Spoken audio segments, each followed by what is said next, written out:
Sup, gang? It's your favorite scaly host Rex here, with yet another chapter of Battle of the Bands. Yes, Rolf hates Axel's guts. Yes, Axel's contemplating quitting the band. Yes, the Nightriders are now a rock band with no venue to perform in. But hey, at least they get to stay at a place called Happy Hotel. I mean, that's gotta count for something, right? Hope you sit back and enjoy Chapter 4 of Battle of the Bands.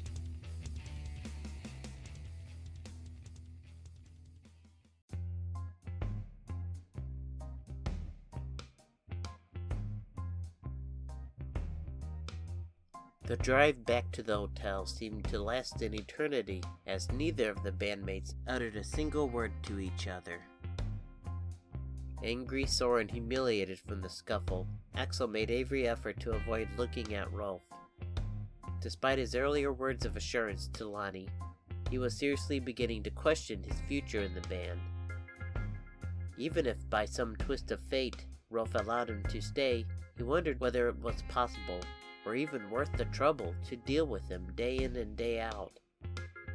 Sure, Rolf's hostility would lessen if Axel became the cooperative frontman who always allowed Rolf to have his way, as Lonnie was accustomed to.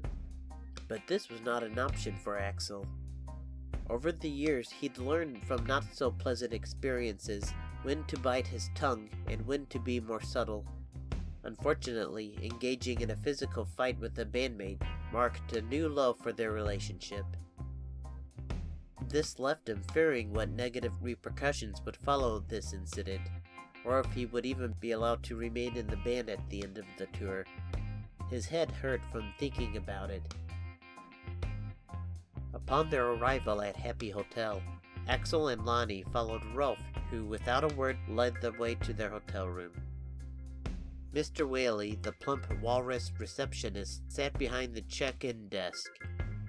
He wore pants and a suit jacket with a white shirt. He appeared to be working on paperwork, as the small television on the desk displayed the Warlock concert.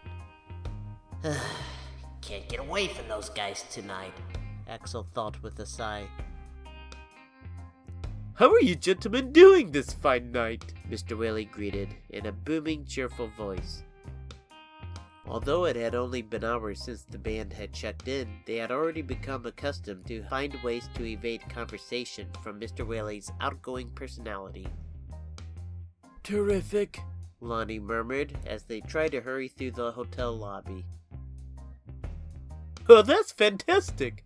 I hope you find your stay at Happy Hotel to be happy," sang Mr. Whaley.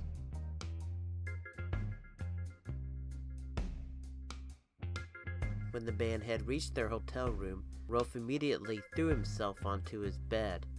He was lying on his side with his back facing Axel and Lonnie, while they exchanged a sullen expression. Axel removed his jacket and laid down on his bed.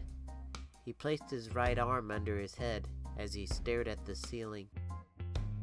Cobwebs hung from the ceiling in the corners of the room, while their domed light covers shone dimly from the lack of light bulbs. The tan drywall was also beginning to crack in multiple places.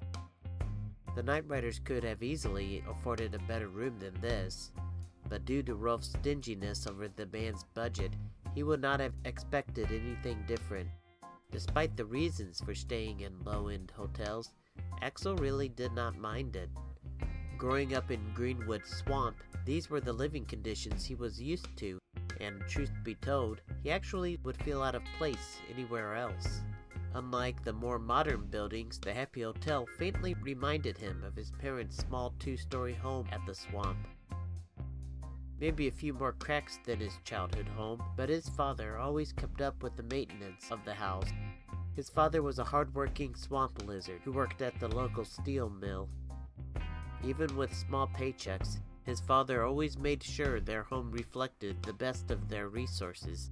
His mother always kept the house clean and livable, with 3 rambunctious children under her roof and in their luscious garden. He thought of his younger siblings, Randall and Grace, and their bright green scales. For a moment, he found himself almost experiencing a bout of sadness as he reminisced about home. His new lifestyle enabled him to see the world, which almost made him miss home more. He cringed at the feeling of being poked in the back by a worn spring in the mattress. Eventually, he was able to position himself in a semi-relaxing, non-painful posture.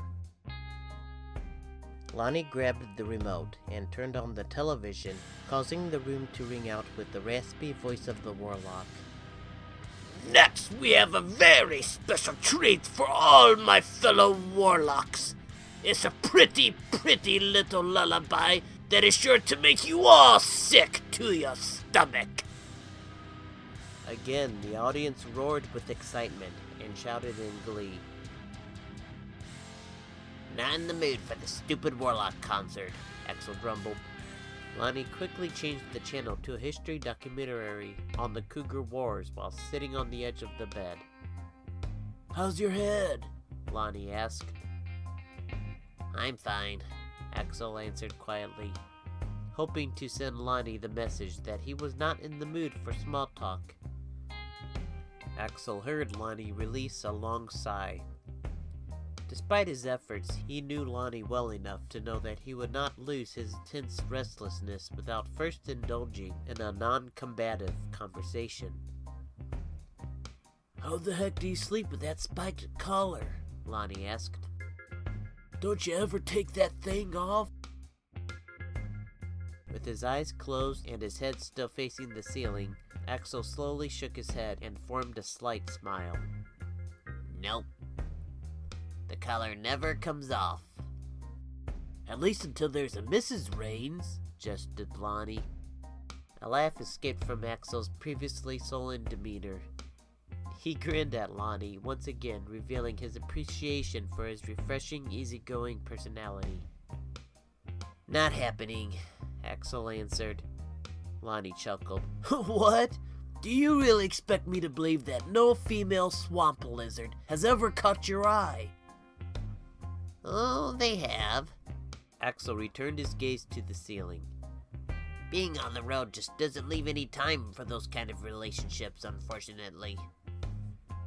His mind returned to one lizard girl named Sally he met during a Nightriders show at the beginning of their tour. She had beautiful, long flowing black hair and a rocker personality that was only matched by her band logo patched-covered jean jacket. If he wasn't going to be touring with the band for the next 8 months, he definitely would have pursued a relationship. I hear you, man, Lonnie replied. But you know, there's more to life than just performing and writing music. Axel nodded. There is. I guess it's kind of hypocritical of us rock stars to always be promoting true love over materialism when we don't actually slow down to live it for ourselves. Maybe someday we can change that, Lonnie answered. I remember on our first tour as the Nightriders, I was signing autographs after one of our shows when this most lovely lioness approached me, and just then a scream came from somewhere in the inn, disrupting their conversation. Rolf sat up in his bed as they looked at one another, surprised and confused. They then heard what sounded like glass breaking and furniture being broken and slammed into the walls, followed by the rumbling of feet on the wooden floor. Axel quickly armed himself with the reading lamp and walked over to open the door. As the footsteps pounded down the hallway, getting closer and closer, he swung open the door, and out of instinct, Axel quickly swung the lamp and struck the perpetrator in the head. He gasped when he saw Mr. Whaley collapse to the floor. Mommy! Mr. Whaley moaned in pain. Axel, you just whacked Mr. Whaley! Lonnie shook his head. Axel, bug-eyed, tried to figure out what had just transpired. He dropped the lamp and stepped closer to Mr. Whaley when someone tackled him from behind and slammed him to the ground. He couldn't breathe. He managed to scramble around and came face to face with a growling, drilling male wild dog. Frantically, Axel tried to fend off the dog with his hands, as the wild dog's snapping jaw tried to take a bite out of him. The dog's furry hands clawed at his bared chest. Axel! Lonnie screamed as he tried to grab the dog, but it was no use. Just when Axel thought his strength was giving away, he heard what sounded like the banging of metal and felt the body of the wild dog collapse on top of him. You okay, Axel? Rolf asked as he set down the lamp. With a heave, he rolled the unconscious dog off of him. I think so, Axel answered as Rolf helped him to his feet. In disgust, he wiped some of the dog drool off of his chest. Axel, Lonnie, and Rolf all turned their attention to Mr. Whaley, who was finally beginning to regain consciousness. Sorry about the blow to the head, but what's going on here, Mr. Whaley? Axel asked. I haven't a clue. Mr. Whaley rubbed the bump on his head. I just heard commotion in Mr. Anderson's room. When he wouldn't answer, I opened the door, and he just charged at me like a mad dog. No sooner after Mr. Whaley had finished his sentence, sounds of police sirens and screaming were heard outside. The four of them rushed over to the window to see what the ruckus was. A mob of people moved around a now wrecked police car.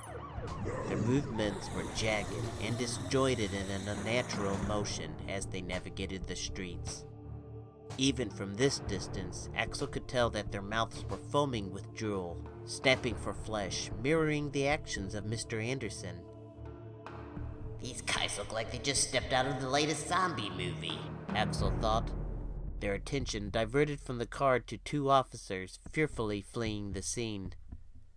With a loud shrill, the zombie-like crowd launched into a mad dash, chasing the officers into the darkness of the streets, all the while flailing their claws and snapping their jaws like wild animals. Suddenly, they heard the familiar growling sound gurgling from Mr. Anderson's body. His eyes glazed over while rabid drool dripped from the sides of his mouth. Axel ran over and began to bind his limbs with his guitar cables. What do you suppose happened to him? Mr. Whaley asked as he scratched his head. I don't know, but apparently it's the same thing that happened to those folks outside, Axel said. But how's that even possible? Rolf wondered aloud.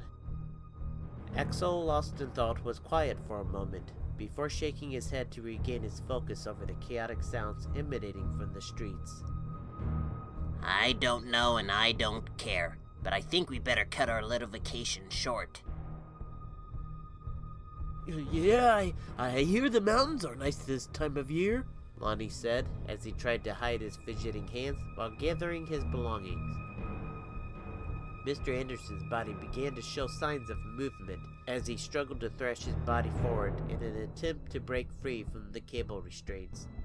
A constant low gurgling growl from Mr. Anderson's throat and increased in pitch as his body lurched forward.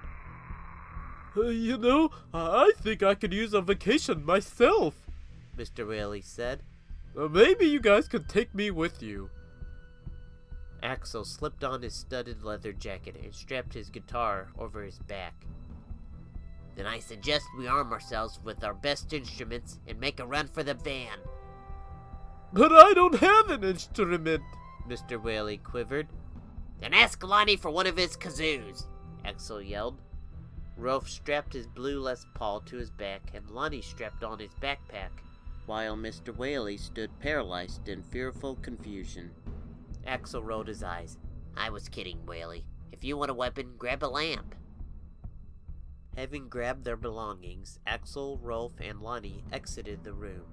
I knew that, Mr. Whaley replied, flustered. Suddenly, Mr. Anderson let out a loud, monstrous growl, this time lurching forward onto his belly, causing Mr. Whaley to nearly jump out of his skin. Mr. Anderson struggled intensely as he tried to free his limbs from the guitar cables.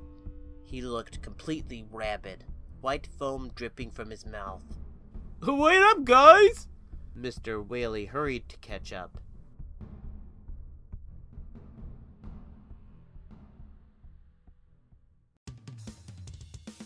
A zombie apocalypse? I do have to admit that is pretty unlucky. Check back for Battle of the Bands Chapter 5 to see if Down on the Luck Rock Musicians is on the menu for these rabid animals. Don't get eaten now.